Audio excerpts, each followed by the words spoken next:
Halo, selamat datang kembali di Weekly Edi dengan Bang L di sini.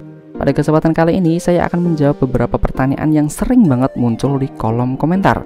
Dan jika ada pertanyaan yang terlewat, tolong sampaikan saja di kolom komentar video ini ya. Kalau banyak ya nanti saya buat part keduanya.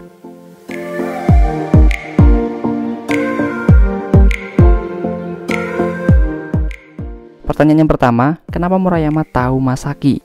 Pertanyaan ini sepertinya muncul ketika pertama kali Masaki muncul di season 1, di mana waktu itu Murayama, Seki, dan Furuya sedang berjalanan pulang. Tiba-tiba Masaki lewat dan berhenti tidak jauh dari mereka. Di sini Furuya lah yang menyadari kalau orang tersebut adalah salah satu dari Amamiya Brothers. Kemudian ketika orang tersebut membuka helm, Murayama mempertanyakan kenapa Masaki kembali. Nah, di sini banyak yang bertanya-tanya kenapa Murayama tahu soal Masaki. Jawabannya menurut saya adalah sejarah dari kota Sword itu sendiri, dimana sebelum adanya Sword hanya ada Mugen, dan Mugen dihancurkan oleh Amamiya Brothers. Seperti itulah berita yang beredar, padahal kalian tahu sendiri kalau Mugen hancur bukan karena hal tersebut. Nah, dengan reputasi Amamiya Brothers yang mampu menghancurkan seluruh anggota Mugen tersebut, sudah menjadi hal yang wajar kalau nama mereka terkenal di kota Sword. Jangankan Murayama, si Chiharu yang dari luar Sword itu tahu loh. Jadi ya wajar aja karena reputasi dari Amamiya Brothers tadi. Pertanyaan yang selanjutnya adalah kenapa Smokey tahu Takeru? Sebenarnya saya sudah menjawab pertanyaan ini di banyak komentar dan juga bahkan di video ini, bahwa saya tidak menemukan scene yang menunjukkan secara jelas kalau Smokey tahu keberadaan Takeru, apalagi mengenal Takeru. Coba kalian tonton ulang di scene ini. Di sini Hiroto bertanya apakah Smokey tahu soal Takeru, tapi bukannya menjawab, Smokey malah meminta bantuan pada Hiroto. Kemudian ketika di ending, tingkah laku Hiroto sebenarnya sudah menjawab semua pertanyaan kalian. Dimana di scene ini Hiroto mengatakan karena itulah kami berusaha untuk menemukannya. Jadi ya bisa dibilang Smokey tidak memberikan informasi apa-apa pada Hiroto, karena faktanya mereka baru bisa menemukan Takeru atas bantuan dari Noboru di movie The Red Rain. Pertanyaan selanjutnya, kemana Ukyo pergi? Oke, ini juga banyak banget yang nanya kemana perginya Ukyo di High and Low End of Sky dan Final Mission. Saya tidak menemukan artikel yang menjelaskan hal ini, tapi saya menemukan tulisan dari Indonesia yang mengatakan kalau Ukyo alias Kaname Endo itu terlibat dalam suatu kasus. Maka dari itu dia tidak dilibatkan kembali dalam film End of Sky ataupun Final Mission. Untuk linknya saya taruh di deskripsi ya, silahkan dibaca aja. Oke, pertanyaan selanjutnya, apakah Law akan muncul di movie selanjutnya? Untuk jawaban dari pertanyaan ini sebenarnya tergantung pada dua hal. Yang pertama adalah apakah pihak High and Low akan meminta kerjasama dengan Hiroshi Takahashi lagi atau tidak. Kemudian yang kedua adalah persetujuan Hiroshi Takahashi selaku author dari Cross Egg Wars. Apakah dia mau menerima kerjasama tersebut atau tidak? Karena karakter Law itu bukan karakter buatan pihak High and Low, melainkan buatan Hiroshi Takahashi. Kemudian yang selanjutnya adalah apa perbedaan siswa penuh waktu dan paruh waktu. Oke, saya jelaskan ya. Jadi di Oyakoko itu ada dua jenis kelas. Kelas yang pertama adalah kelas penuh waktu. Di kelas penuh waktu, siswanya mayoritas ya anak SMA pada umumnya. Kelasnya pun juga ada 3 tingkatan, kelas 1, kelas 2, dan kelas 3. Jam masuk dan pulangnya pun sama. Intinya, siswa penuh waktu adalah siswa SMA pada umumnya.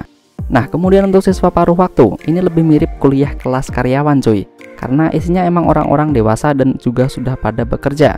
Dan di kelas ini tidak ada tingkatan sama sekali, bahkan standar lulusnya aja itu tidak dijelaskan.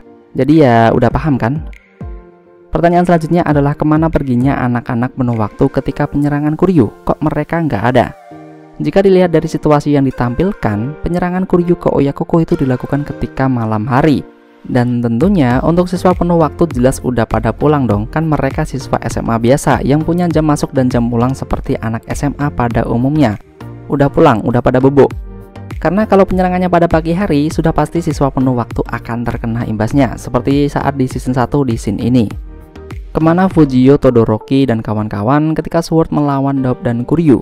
Untuk sedikit informasi ya, deklarasi Murayama yang membuat penuh waktu bukan lagi bagian dari Sword itu setelah perang melawan Kuryu. Jadi wajar kalau ada pertanyaan seperti ini. Nah, kembali ke pertanyaan tersebut, pada waktu ini menurut saya Murayama sengaja tidak melibatkan siswa penuh waktu. Karena timeline saat perang melawan Daub dan Kuryu itu siswa penuh waktu sedang bergejolak untuk memperebutkan kursi kekuasaan di kelas penuh waktu, yaitu dengan menggulingkan kepemimpinan Todoroki. Jadi secara kondisi udah beda banget sama perang pertama di mana siswa penuh waktu itu sepenuhnya ada di tangan Todoroki dan tanpa ada konflik internal tentunya. Tapi ketika perang melawan Dop dan Kuryu itu siswa penuh waktu sedang di masa terpecah belahnya, menurut saya sih gitu. Kemudian yang selanjutnya adalah apakah siswa penuh waktu bisa pindah ke paruh waktu? Jawabannya ya bisa, cuman yang jadi pertanyaan adalah kenapa? Ngapain siswa SMA biasa pindah ke kelas SMA yang isinya orang dewasa? Atau juga lebih terjamin siswa penuh waktu karena sudah dipastikan 3 tahun bakal lulus. Sementara untuk siswa paruh waktu tidak jelas lulusnya kapan. Pertanyaan selanjutnya, apakah benar Ryu anak Presiden Kuryu Group? Jawaban ini masih simpang siur sih, karena sosok Ryu sendiri masih belum dijelaskan secara mendetail. Banyak sekali pertanyaan-pertanyaan yang belum terjawab seputar Ryu, seperti kalau dia anak Ryu Shinkuze selaku Presiden Kuryu Group, kenapa dia bisa ada di Little Asia tempat Ice dan kawan-kawan lahir? Padahal faktanya tempat tersebut dikatakan sebagai tempat untuk kaum bawah. Kemudian pertanyaan yang lain adalah bagaimana dia bisa menjadi petinggi Kuryu hanya dengan waktu yang begitu singkat. Tapi setelah saya mengamati dialog di sini ini lebih jeli, akhirnya saya menemukan indikasi kalau memang Ryu ini adalah anak dari Ryu Shinkuze. Tapi yang menjadi pertanyaan saya di sini itu kenapa istri dari Ryu Shin memanggil anaknya sendiri dengan imbuhan kata san? Padahal jarang sekali, atau malah sepertinya tidak pernah ada orang tua di Jepang yang memanggil anaknya dengan imbuhan kata san. Pertanyaan selanjutnya adalah apakah Murayama bergabung dengan San no Rengokai? Pertanyaan ini sepertinya muncul setelah ending di High and Low movie The Wars, di mana terlihat Murayama yang mengendarai motor dengan Saki dan Furuya. Hal ini memunculkan pertanyaan apakah di movie selanjutnya Murayama akan bergabung dengan San no Rengokai? Jawaban saya dalam hal ini adalah tidak. Kontrak Murayama dengan pihak High and Low sudah habis, jadi sangat minim sekali kemungkinan Murayama untuk kembali berperan di High and Low. Tapi ya tetap ada kemungkinan. Pertanyaan yang selanjutnya, kenapa ketika Murayama bekerja dia tidak dikenali sebagai leader dari Oyakoko? Pertanyaan ini juga baru muncul kemarin di salah satu komentar saya, dan jawaban dari pertanyaan ini menurut saya karena tidak semua orang mengenal Leader Sword. Ini tuh dunia pekerja bro, ngapain mereka harus tahu soal para Leader Sword? Kerja mah kerja aja, fokus nyari cuan. Pertanyaan yang selanjutnya, kenapa Tsukasa dijuluki singa tertidur? Di dalam dunia High and Low ataupun baku hantam lainnya, sering banget ada julukan-julukan yang tidak masuk akal. Salah satunya ya Tsukasa yang dijuluki singa tertidur, Shibamanshi pembunuh, dan lain-lain. Jadi ini tuh cuma kiasan aja yang sebenarnya tidak perlu kalian pertanyakan. Tapi kalau kalian tetap nanya alasannya apa, saya punya beberapa pendapat. Yang pertama, jelas adalah kekuatan Tsukasa yang sudah diakui sebagai orang yang kuat. Yasushi sama Kiyoshi aja itu tidak bisa mengalahkan Tsukasa meski bekerja sama loh.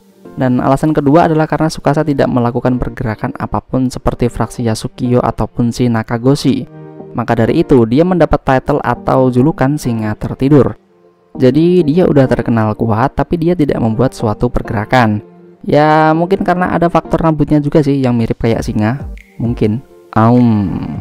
Pertanyaan selanjutnya, jika Tsukasa bangun apakah Todoroki akan kalah? Dengan tegas saya akan jawab tidak. Tanpa perlu menjelaskan pun kalian pasti bisa melihatnya sendiri perbedaan antara kekuatan Tsukasa dan Todoroki ketika melawan Kroucho Housen. Kelihatan banget kalau Todoroki jauh lebih unggul. Kemudian pertanyaan yang selanjutnya, apakah para petinggi Kuryu itu kuat? Ini adalah pertanyaan yang unik dan saya punya beberapa bukti yang mengindikasikan kalau para petinggi Kuryu itu memang kuat pada zamannya. Bukti yang pertama adalah perkataan Murayama mengenai Iemura Kai, di mana Murayama memberikan narasi kalau dulunya Iemura bangkit dengan tinju mereka. Kemudian bukti yang kedua adalah ketika Cobra dan Zenshin berseteru.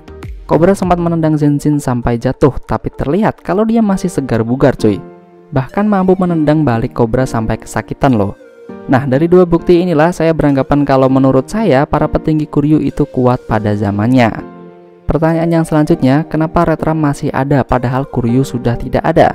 Yang mengedarkan Retram untuk pertama kali memanglah Kuryu, tapi setelah obat itu populer, banyak dari para kriminal yang mencoba melakukan dan membuat obat yang serupa. Di antaranya ya Dop dan Kidra. Jadi jangan beranggapan yang bisa bikin nasi goreng itu cuma tukang nasi goreng aja. Saya dan kalian juga pasti bisa kan? Begitupun dengan Retram, tidak hanya Kuryu aja yang bisa. Oke, sejauh ini hanya pertanyaan-pertanyaan tadi yang sempat saya pikirkan dan sudah saya baca berulang kali di kolom komentar. Apabila kalian punya pertanyaan yang lain, silahkan coba tanyakan saja di kolom komentar ya. Dan kalau rame dan banyak, akan saya buat part keduanya.